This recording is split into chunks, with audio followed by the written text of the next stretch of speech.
says, so let's not worry about it. It's great to be here again. I'm Steve Costello. I'm a psychologist and also a coach, and I use mindfulness to guide my practice, which is interesting. I'm not a mindfulness teacher, and my co-presenter today is Leo Farberg. Hi, Leo. How are you doing? Hi, I'm great. Thank you, Steve. Would you like to tell the watchers and listeners a little bit about Leo? What do you do? Where do you work? I'm a psychologist and a therapist. I work in private practice about 23 years already. Um, I live in quite a small place. That's why I don't have any special topic on counseling. Just everybody who needs help can come, and that made my practice very wide from like child psychology and parenting and perinatal, that's about pregnancy and giving birth, and uh, trauma, stress related issues, family therapy. So I've got it all over the place, and they can answer so many questions that probably I have to shut up and let you ask questions before I start speaking. Brilliant. Thanks, Leo. Yeah, I relate to that. so, so I know exactly where you're coming from. Um, let you ask questions was your last couple of words. So I'm just going to mention something that I talked about frequently last week. I talked about asking questions because there's no such thing as a bad question. Well, there is such a thing as a bad question if you didn't bother to ask a question. So please, everybody out there, if you've got a question, please ask it. Get it in the chat, get it to Steve Beer, our producer, wherever you need to get this question, get it out there.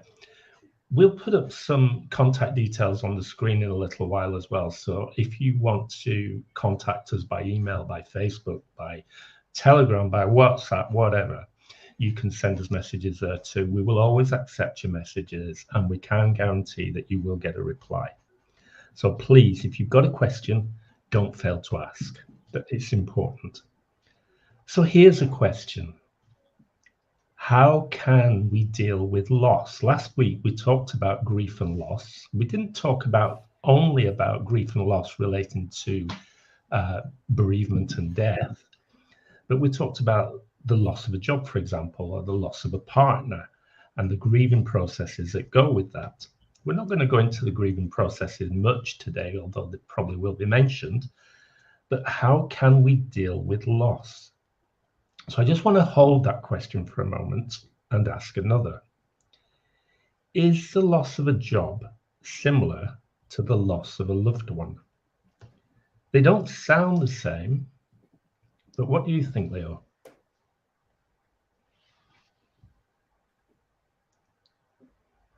Leo, did you hear me? Can you please repeat the question? Is the loss of a job similar to? The loss of a loved one. They don't sound the same. However, what do you think? Well, to my knowledge and my experience, loss is practically similar all the way from losing a loved one, losing a job, losing a thing, losing a place, moving from one place to another, for example. It's probably not exactly the same, but very close, because basically we experience loss and a whole spectrum of emotion about losing something or somebody. Uh, be, Practically because of that bonding that was created throughout the experience of mm, being in touch with this thing or person or pet, or this for example a job, something you do, because it becomes part of your life. It becomes somewhat you build an attachment to, and when you lose something, uh, so that means that uh, this attachment is broken now, and uh, if it's lost forever, like through death, or if you're fired, because it's kind of a bit different, but basically on the neuro brain level, it's practically the same, because you have some basic mm, things you do, place you go, and then it's stopped and broken, but the mind still keeps the this well, these actions or and emotions toward the place, for example, or the job. And by the way, the job is also very important, because not just because you it provided for you, there adds a kind of uh, anxiety about what's next, because our mind doesn't like anything new, frankly speaking. It likes to be stable and repetitive and controlled. That's why as soon as there is something you don't know, it starts bringing up the anxiety, because of the lack of knowledge, or lack of being sure. That's probably it's also common, because when you lose someone, there is also a question: how will I live without this person, or without thing, or without your pet? Brilliant, thank you. That just brought to mind something from, so I said this last week. I'd been talking to somebody who had suffered a loss through death. And this person said, I don't know how I will manage, because clearly the person who passed away was somebody she relied upon, she knew she could go to in certain circumstances. There was a lot of support there. And she said, I don't know how I'll manage. And that's not surprising, because her world had changed suddenly. An essential part of her support mechanism, as she put it, so this is a very English thing, had gone west. And what she meant by gone west is that it had disappeared and wasn't her anymore, which was quite interesting. But it's worth bearing in mind. Now, I was thinking about grief in terms of emotions. Grief is a natural emotion. It's not something that we should be fearful of. It's not something, although we will come on to fear in a little while, it's not something we should run from. But from a positive psychology point of view, which is where I come from, or at least where I choose to come from, grief is a natural emotion, and it doesn't mean that we're broken. Grief doesn't may make us feel as though we're broken, but in actual fact, no, we're not. There's nothing wrong with grieving. Grieving is acceptable. Grieving is something that we have to allow to take place. But sometimes it's not surprising, as Leo just said, that given a relationship we had, there are times when we feel a lack of logic, how to make sense of it all. And that in itself brings other challenges. And it becomes almost like a circle, a never-ending circle. We're running around this circle trying to find the logic. So we start to feel things like sadness, anger, loneliness, hopelessness, because these are common emotions associated with grief and loss. It's not unusual. So here's one for you, Leo, because we couldn't connect last week.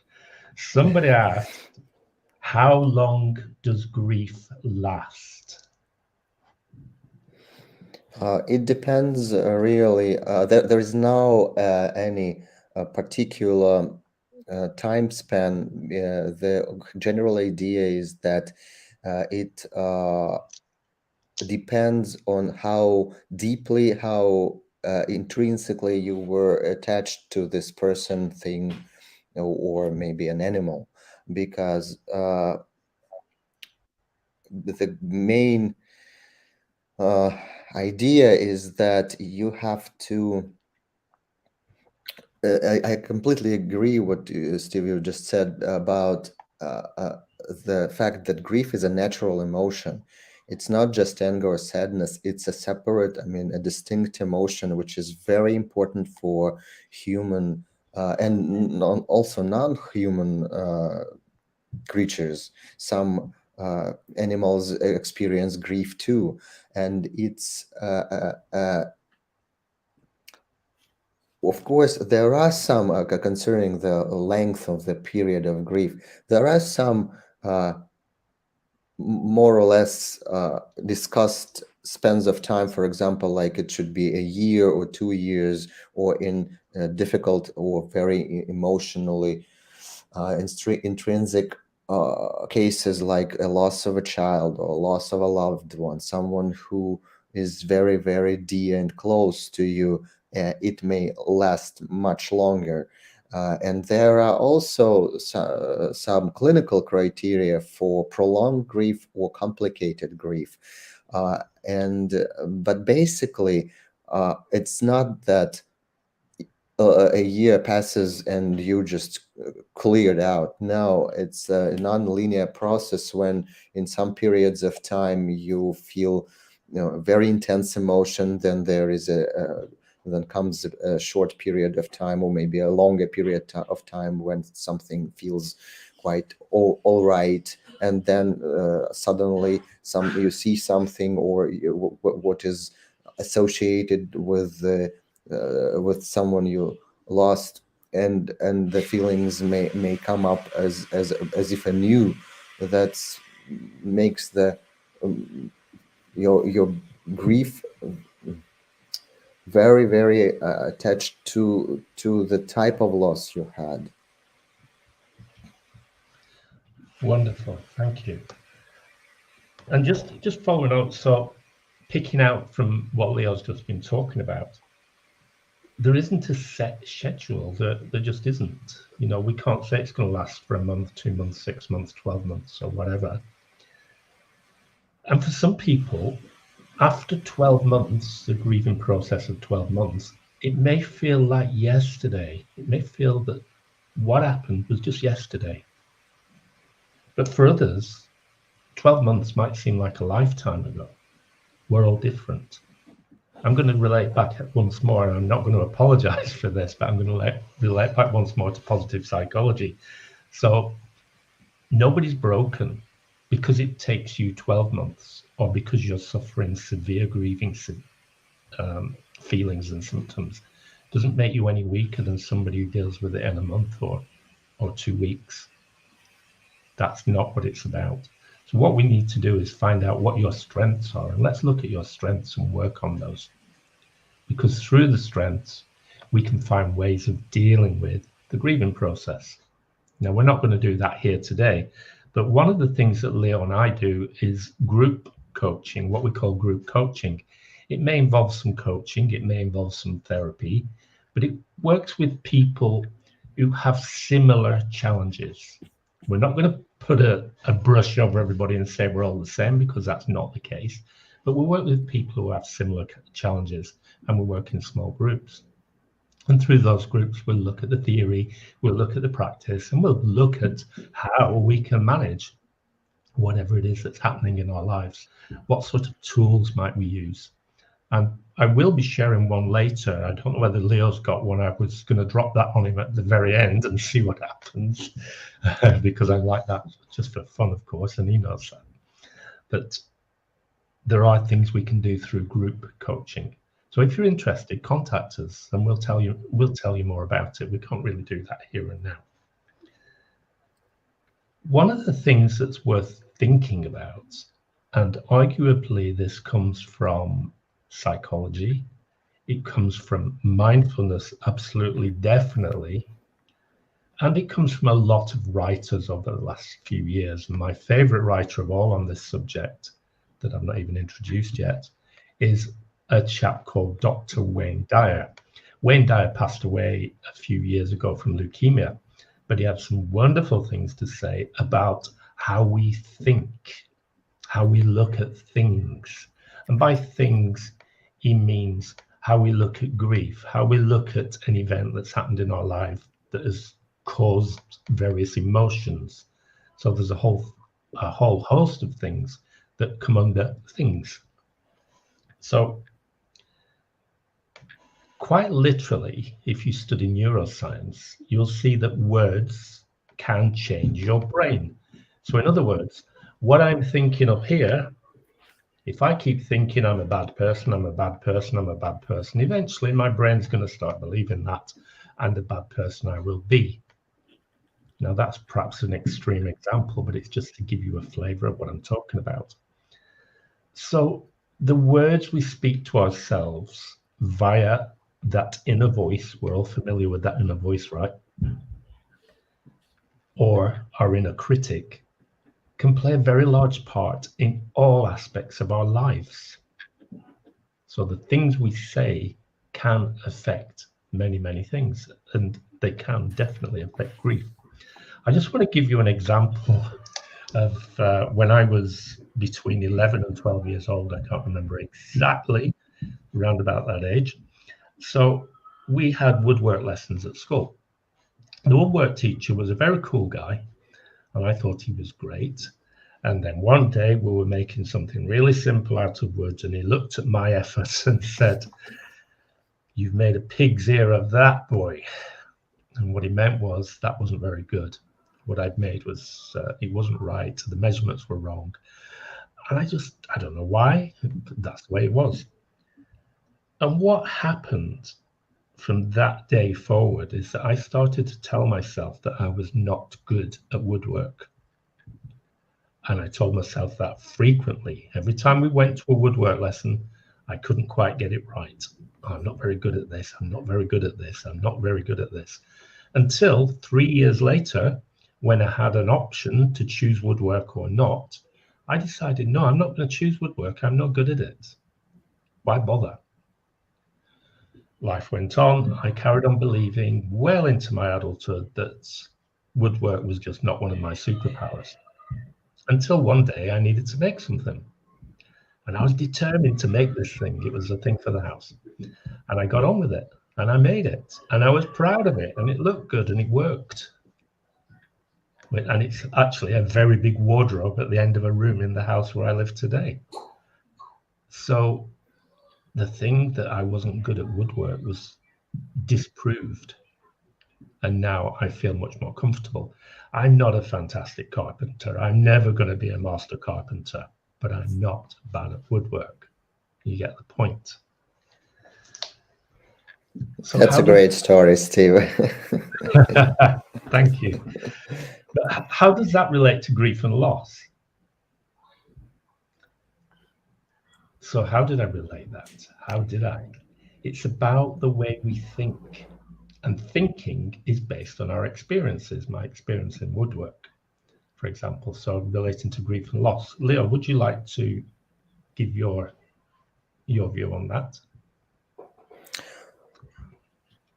We are probably the only creature on earth who really know that we are to face grief and loss on our life. Even if you manage to pass your childhood without losing a grandparent or a neighbor or somebody, anyway, on the way of your life, the older you get, the more losses you face. And that's why grief is really what we mentioned before, is a natural emotion. It has to be we have to be mindful about it. We are aware about it. That's why no matter how painful it feels, we really don't want to lose it from our sight. Not to fear it, but be kind of aware and ready. And concerning the neuroplasticity, I mean, this is the notion of our brain being able to change itself, change and create new neural pathways. It's also kind of rebuilding the neural network about our representation of the person in our brain, our mind. Uh, Sometimes guilt is real. Grief is related to, as like a mindful absence, like as if there should be somebody or something, but there is none, and as if we go through our life without knowing that there is a spare space now. And the process of grief is kind of mending, healing this as if it was a wound, but it may get scarred depending on how important your loss is. But still, we can bear in mind that we don't have to carry it constantly open and bleeding, you know, because some people are afraid that if they stop grieving, that means they forget the person they lost. But basically, you cannot forget anything. You just gi- give it a place, like, you know, b- like growing a flower in the place of loss, Yeah. and it's not Here's empty a anyway. here's an interesting thought. So one of my grandparents, grandmother in particular, she was very fond of a bird called a robin. Anybody listening in today from the UK knows exactly what I'm talking about. It's a beautiful little bird, brown, light brown with a red breast. And that was my nan's very favorite bird in the whole world. She loved wildlife anyway, but that was her one.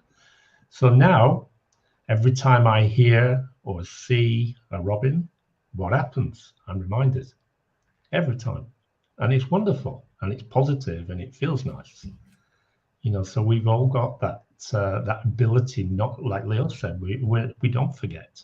It's all there somewhere. It's all part of our experience. We don't forget things. I can share my story about, when the grief is not attended well enough, especially in children. I was 6 years old when my grandfather passed away. uh, and I loved him very much. He was part of my upbringing, very, very close relationship to him. But as well, and it's still not accepted. There are still now widely spread knowledge about how to help children to get through grief. Though you can find a lot of things now on the internet, but like 42 years ago, you couldn't find this information. And while grown-ups were busy living through their grief, which was kind of, I remember my grandmother grieving very long and very hard. Uh, I thought, I thought nothing. I mean, I was 6 years old. There was my grandfather, and there wasn't my. Then there comes a time there isn't my grandfather. But when I was learning therapy, and of course we're working on our own issues through some exercise which was not concerning grief at all, but through the like working with associations and the senses and feelings and ideas that come through doing some exercise. I strangely came to the idea of sadness, loss, and then I had an association with my grandfather, uh, whom I had lost when I was 6, and I was very surprised and kind of relieved because I thought of him once in a while. I told people stories how I was attached to my grandfather, but suddenly I found that like grain of grief in myself, and I treat it like a treasure. It's important because it's something left, not just the memories about him, but also that little grain that I finally grieved him mindfully, not just living with after the loss. Yeah, brilliant. Love that story. That's great. So I told a similar, not the same story, but a similar story last week about my own dad grieving his dad, and the smell of Mm, pipe tobacco was the thing that triggered his grief some months after my granddad passed. So that's quite interesting. And we got into the idea of our olfactory or smell memory creates all kinds of things in our long-term memories. It remembers all sorts of stuff. And I think for me, even today, if I smell that particular pipe tobacco, I think of my granddad every time. Which is a bit like the robin. A different thing, but similar mhm. idea. But so it never goes away. It's nice. So what about optimism and pessimism? So I was thinking about this the other day when I was after I'd been talking to a client. Um, because if you have an optimistic nature or a pessimistic nature, that definitely plays a part in the grieving process. So if we're optimistic, they're in a better place. Somebody said after my mum passed, she's not in pain any longer. She's in a better place. The pain's gone. So that was a very optimistic view. Pessimistic view was my younger brother. I don't know what I'll do, not being able to speak to her again. There's nothing to do. I can't do anything about it. It's not something positive. I don't know how to deal with it. So you've got two sides relating to the same death, obviously two different people. So optimism and pessimism clearly plays a part in the grieving process. Grieving about losing a job, for example. I know I'm jumping from the death of somebody now to losing a job. You're grieving about losing a job. Will I be able to get another job? I'll never get another job as good as the one I just lost. Who's going to want to employ me now? I've just lost a job. It may not have been your fault, but those are some genuine feelings that go with it. Who wants me? Why should anybody want to employ me? Whereas the pessimistic approach is perhaps something like, hey, that was a gift. Now I've got an opportunity. Now I've got an opportunity to do that new thing that I've always been talking about, or to look for a better job than the last one, something that fits my little box a little bit better than the previous one did. So optimism and pessimism clearly play a part. Leo, do you want to add anything to that? Because if you don't, I'll keep talking. I just thought, while you were talking, I thought an idea came to me that while grieving about somebody, it's like we attach this emotion to the person, but grieving and feeling pain are kind of, you can separate that, because pain is always about yourself. You can attach it to the person, or to losing a job, losing some stability. Basically, another idea probably we should discuss is that right now the whole world is grieving because of losing stability and not having time to grieve, and it's building up. But when the pain is about you, and all the time, because the dead are not in pain anymore. And understanding that it's you experiencing pain like a physical pain, and basically if you experience grief, you can relate to the level of pain being basically physical, that you can and should take care of your pain as if you were sick or like broken arm.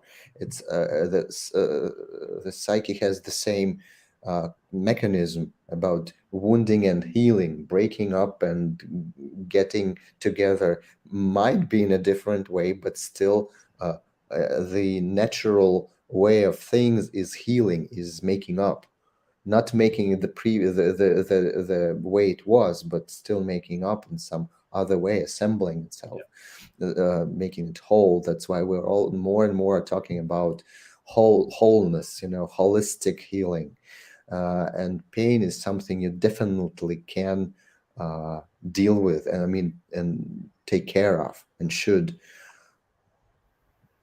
Yeah, I think I've got my own story to tell about pain. It's not perhaps not appropriate for today, but a simple accident led to grief and loss, because I lost my job because of the accident, and the pain that went with all of that, the physical pain I'm talking about, was off the scales. Doctors used to say to me, on a scale of 1 to 10, how bad's your pain today, Steve? And I would say 15 or 20 or whatever, because it really was off the scale. And not managing it, because it took a long time to begin to manage it. That was bad English. It took a long time to begin to manage it, meant that the grieving process couldn't finish. It just kept going and going and going. So I had to manage the pain, which I did eventually. And it got better, and it became easier, and the grief became a thing of the past, and I became an entrepreneur. There you go. The rest is history. Anyway, we've not had any questions so far today, but please, everybody, remember, if you have a question, ask the question. If you ask a big earth-shattering question, brilliant, we love it. We may not answer it completely today, but we will answer it next week. So we'll make something of it, but you will get answers to your questions. So if you've got a question, please do ask. So one of the things we've kind of been skirting around or floating around is the idea of values and beliefs, because they too can affect the grieving process in quite a big way. And of course, our values and beliefs also play a part in our own grieving and loss. So the value, for example, of or a belief, I should say, the belief that there is a God and that when we all die we go to heaven, or we rise again on the last day, or whatever you want to believe. If you've got a strong belief like that, that can be helpful in the grieving process. They've gone to a better place. They're moving on. This is what is supposed to happen. It's the circle of life, whatever you want to call it.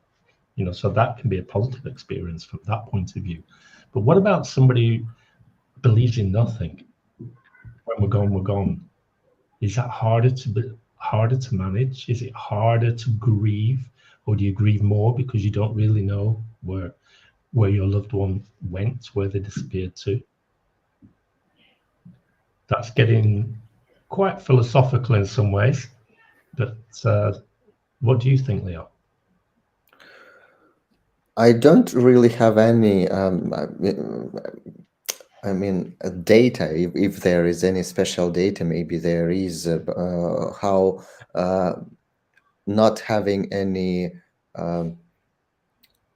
beliefs about the afterlife affect the grieving. I guess it's really hard, and in losses, especially losses that that are very difficult to process, they anyway raise the question of spiritual believing or spiritual ideas, because they are always connected, the afterlife and spiritual realm. And many people who might be very faithful before might rethink their ideas about God and church and believing anything.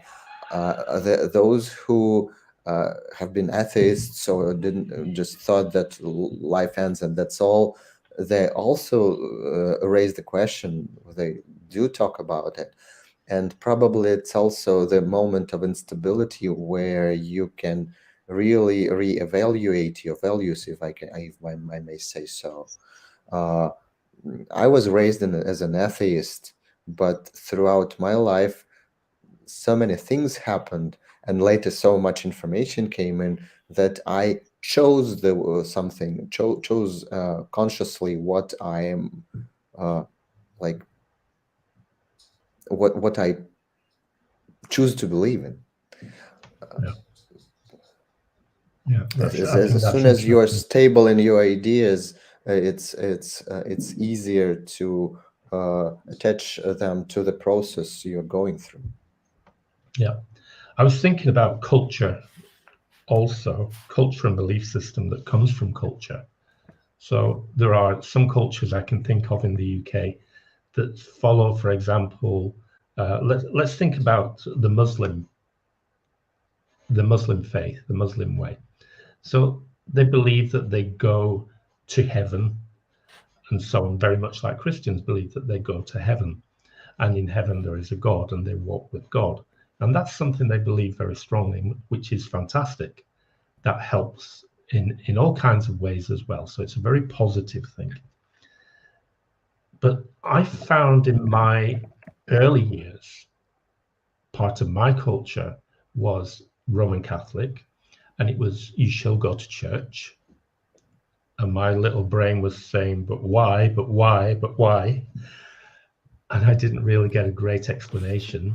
It was something that we had to do, because if we didn't do it, we were turning against God, and that was hurtful and could lead to all kinds of things. Nuns in school told me that I would go to hell one time. I didn't do something particularly bad, but that's what they used to say. They used to say it to put, quote, the fear of God into us, because God-fearing was a thing at that particular time. So my culture played a part in my life, and what it did make me do was turn away from that culture, that part of my community, my culture. I didn't want to be a part of that.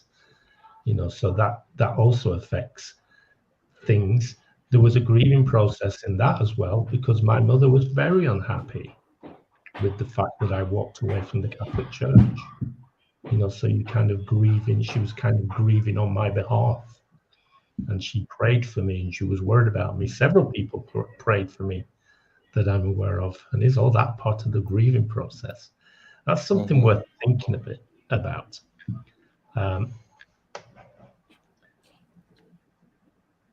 So what about our emotions as well? So let's think about it like this. Our emotions come from our thoughts. There's not a little button that says I want the emotion of joy or sadness or whatever. They come from the way I'm thinking. So two people in exactly the same situation, as I mentioned earlier with my brother in particular, my younger brother, two people in the same situation feel different emotions because they have different thoughts on the whole situation. So what can we do with that? Can we use that, do you think, Leo?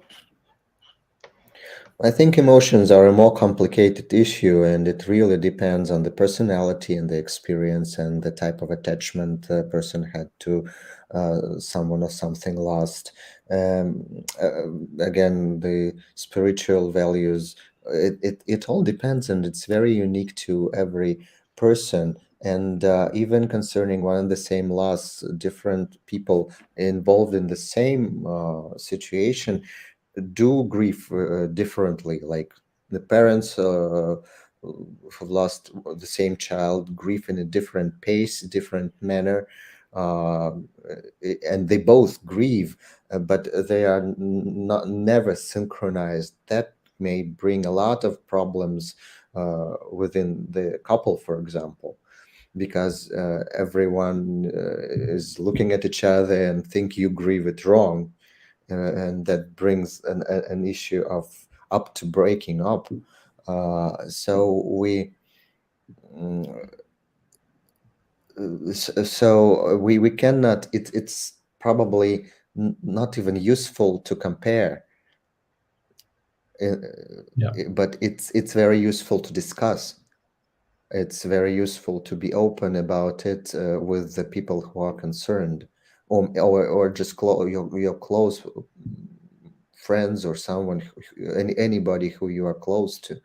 But I think the main person you have to be open up, it's yourself.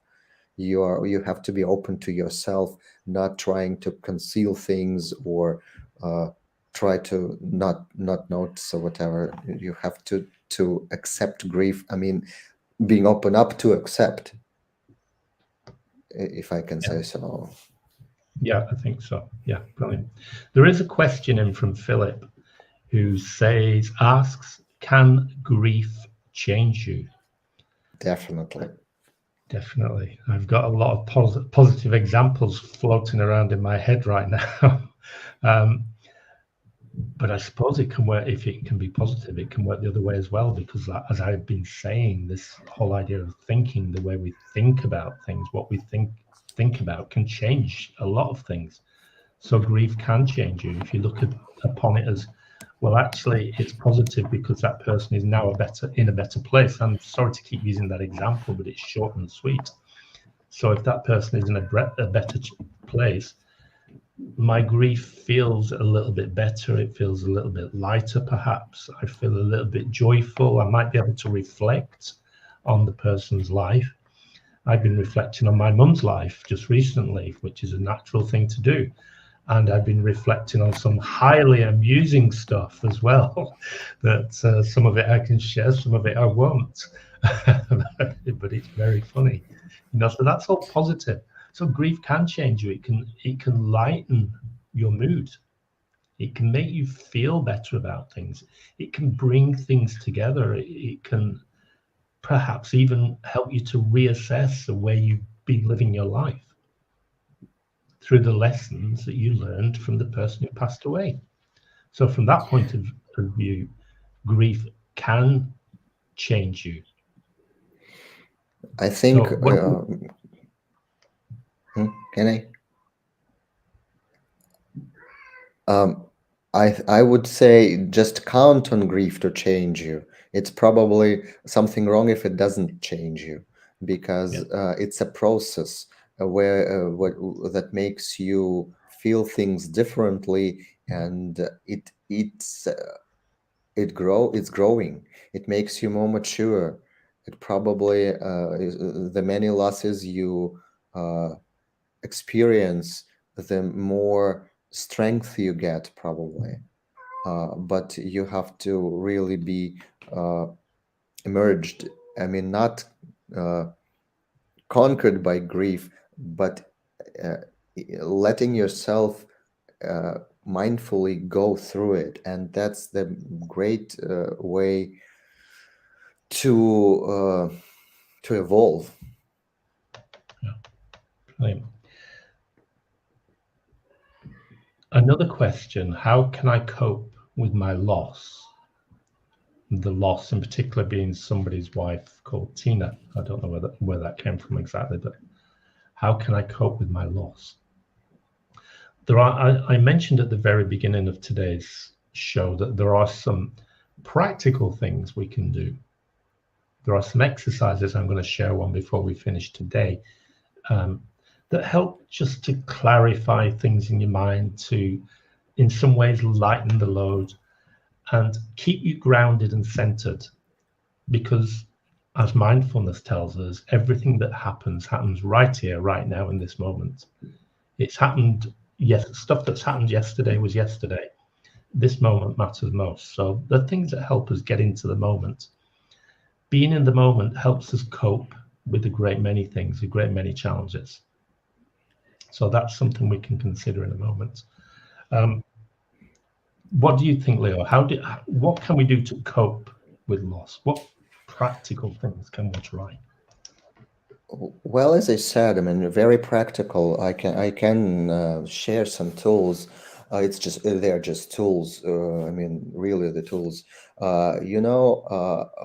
Make conscious space for grieving. I mean, in time, because we are dealing with a broken attachment with the associations. For example, you come home, you open the door, and she's not there, and it breaks your heart. Literally breaks your heart. But uh, it's uh, it's exactly what has to happen so that you can retrain your brain. It's like getting used to accepting the fact that she's not here. That's why one thing, if it's something comes unexpectedly, for example, like you enter the kitchen and she should be there but she's not there, and it suddenly becomes conscious, and probably you feel at least upset, or you start crying or something. Let yourself do it, because as soon as it come to your consciousness, the uh, acceptance or the knowledge that she's not here, and it makes you sad, it brings pain, you cry, you do something to pass through it.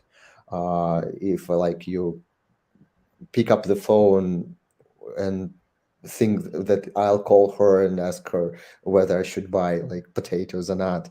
And then you realize that no one would answer and you cry. And that's and just let it be that way, just in case you find it unacceptable to cry like in front of many people.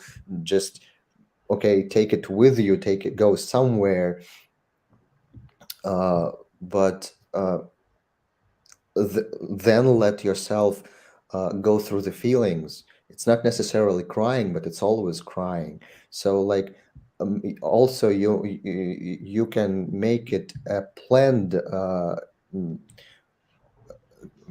action. For example, you wake up in the morning and you take some time, like from 5 minutes to like 30 minutes, and take a time to sit there and cry, or maybe just feel sad, or like you can use something to kind of warm the emotion up and make it stronger, though it might feel uh, uncomfortable, but at the same time it's something you control. You make them stronger. You can take the pictures, you can take the clothes, you can cry over them, and then this some part of emotion uh, goes out. You go back to the everyday things, at the same time remembering to grieve very small things. Like if you turn on the TV and you see a commercial where a happy family is, like, going to a trip, and you think that you never go for a trip with your wife anymore, then sit and cry and think about it and let this emotion go through you. And as long as it takes, just let it. And then, as if, like you learn, like uh, carpenting, like Steve said, you do it not very good at first. It's like training a new, mm, like action, and you do it bad, and then third time is bad, and the 50th time is bad, but then it gets better and better. And same with these little things, when you bring up, when it pops up into your mind that she's not here, and time after time, and you will get better, and it won't be that intense, and won't be that frequent, and it will add some like silver lining to it. But that was a great trip we had like 5 years ago, Yeah, and finally it gets into its place. brilliant. I think for me, one of the main things that kept coming at me out of what you've just been saying, Leo, is that there is no weakness. There is no weakness in grief, none whatsoever. It's in if anything, there's strength. Being allowing yourself and being able to grieve. Okay, we only have about 10 minutes left. I've just noticed that somebody said that I lost my mum a few days ago. I can't get rid of her clothes. My personal view on that, because I lost my mum less than 4 weeks ago, is so not yet. Don't get rid of them. If I can somebody add had, sorry, I can add this the same. I agree that don't. But when, yeah, as on the process, when you think of getting rid of her clothes, uh, then take every cloth, or every like thing you see, and cry over it, and just like letting go of in portions, leaving the most precious items to yourself. Choose something that will be here with you for a long time, just maybe one or two or three things that are associated closely, not just because they're expensive or old, but the most emotional things. It might be a little shawl, but not a fancy item from her cupboard, but that's something that you can hold on and think of her deeply and emotionally. That's the way of getting rid of clothes. yeah, brilliant. So just a reminder, traditionally, Leo and I work with single clients. So for me, they can be coaching clients, or they can be psychotherapy clients, therapy clients, counseling clients, whatever you like to call it. But also, we've found there's a lot of value in working together with groups of people with similar challenges come together. We lead the process, we enable certain discussions and so on to take place. We inject some learning and some exercises. And of course, we use the experience of the people in the group. And the people in the group benefit from one another. It's a win-win situation. It's fantastic. So that is one of the things we do. So if you'd like to know more about that, then leave us a message. The contact details are around. You will be able to see them, and we will get back to you. We can have a chat about it. So here's something to think about, something that struck a big chord with me just recently. And it's from a very famous novel called Crime and Punishment by Fyodor Dostoevsky. And Dostoevsky wrote, amongst other things, the darker the night, the brighter the stars. So what did he mean by that? Well, I can't go and ask the guy who's no longer around, but what I took from that personally, grieving, you could look upon that as quite as a dark night. When you lose somebody or something, the night goes dark. But there's always a bright star in the sky, a bright star that reminds you of something beautiful, something wonderful, a bright star that reminds you how you got your second degree because of that place that just let you go. You know, you got a new academic degree from that workplace, or there's all kinds of bright stars in the sky. And I think thinking about those bright stars definitely helps with the grieving process. So think about it like that. What bright stars can you see out there? I've got one with my mum. And she said to me not very long ago, less than 10 years, you're never too old to get a thick ear. A thick ear is smack on the side of the head for being cheeky. And that she said to me, like I said, less than 10 years ago. It was very funny. And it's still there. I can hear her voice saying that to me.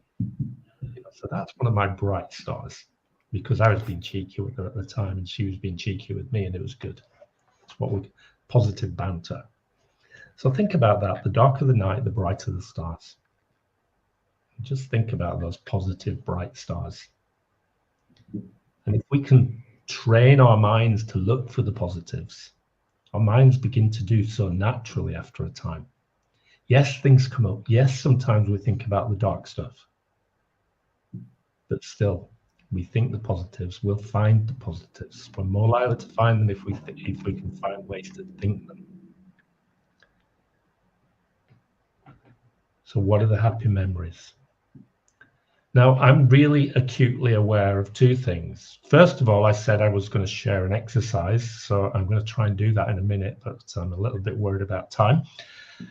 And we've not mentioned fear. Not really. Both Leo and I'm aware, have used the word fear today, but we've not really said what we mean by it. And I think it deserves some acknowledgement, because grief and loss often feel like fear. As I said earlier, I've lost a job. Oh my, will somebody else take me? You begin to fear the idea that somebody might not want you anymore. How will I manage? Somebody died. How will I cope? Oh my word, how will I manage? This fear emotion begins to develop and grow. So how can we manage fear? Would you like to speak on that for a minute, Leo? But you're going to be limited. Well, I think fear, it's something we might discuss some other time in a deeper way, because it's important. People do pendulate between fear and high emotions, and it's a whole spectrum where you go. I just want to say that, yes, fear is something to be accepted as well, because it's also natural, but it's still it's not just trying to suppress it, but to ask you, what are you ask yourself, because when Steve talks about bright stars in the dark of the night, I could say that another star is you. I really do believe that all these difficult emotions are something that kind of let yourself crystallize through them. When you live through them, you know more and more about yourself, and you make like a star, a crystal, or something bright. And the same is with fear. You just ask yourself, what are you fearful of? And probably there will come an answer, and then you can discuss it with yourself, and you can discuss it in a group, because you can, concerning other types of help, it's not Steve and I can provide a lot of help, bereavement groups, grief counselors. Just don't stay alone, because sometimes the sparkle is seen in the eye of the beholder when you think that everything is too dark. Yeah. Beautiful. Now, we really don't have time for the exercise, I promise. So if you look at the screen right now, the bottom of the screen, there's a facebook.com/Steve P. Costello. That'll take you to one of the business pages that Leo and I use. And what I will do is I'll record this exercise, or I'll do it live on the page on Facebook. So anybody who wants to see it will be able to take a look. It's a really useful exercise for grounding yourself and for allowing yourself to look at these things that challenge and hurt us and to let them float away just for a few minutes. We're not ignoring them. We're not putting them under a rock and hoping they'll never resurface, but it's just to enable us to center ourselves, to relax a little bit and let some of these things just drift away for just for a few minutes. It's a feel-good thing. It works. It's evidence-based. All the tools that Leo and I use are evidence-based, so you can be sure that somebody somewhere has researched them. So that's facebook.com/Steve P. Costello. And you'll find that page and you'll see the latest video. I'm going to record it as soon as we're done here. Okay. Leo, anything to add at the end of this? I'm just glad we're having this conversation because not many people, even psychologists, are ready to discuss grief because it hurts. You really have to work it through by yourself to be able to help people and to let them the pain out. It's true. Not many psychologists and not many people and not all of the clergy can bear the pain of a loss from somebody. That's why people prefer to shut it down. But really, the way is to get through. That's why I'm really glad we raised this topic, though it's quite probably might seem hard and scary. Yeah, brilliant. Thank you. So remember, please, everybody, if you have questions, use one of the contact methods. Ask your questions. We will respond. If we get a really great, big question, fantastic. That gives us the question for next week's show, because we will be back here next week and every week at 1 p.m. in the UK, 2 p.m. in Central Europe, whatever p.m., wherever you are, or maybe a.m. We're here, we're live, or you can catch us recorded if you can't make the live show. Leo, final word. See you next week. We'll be here. Okay. Thank you, everybody. Take care. We'll speak to you soon. Bye. Bye.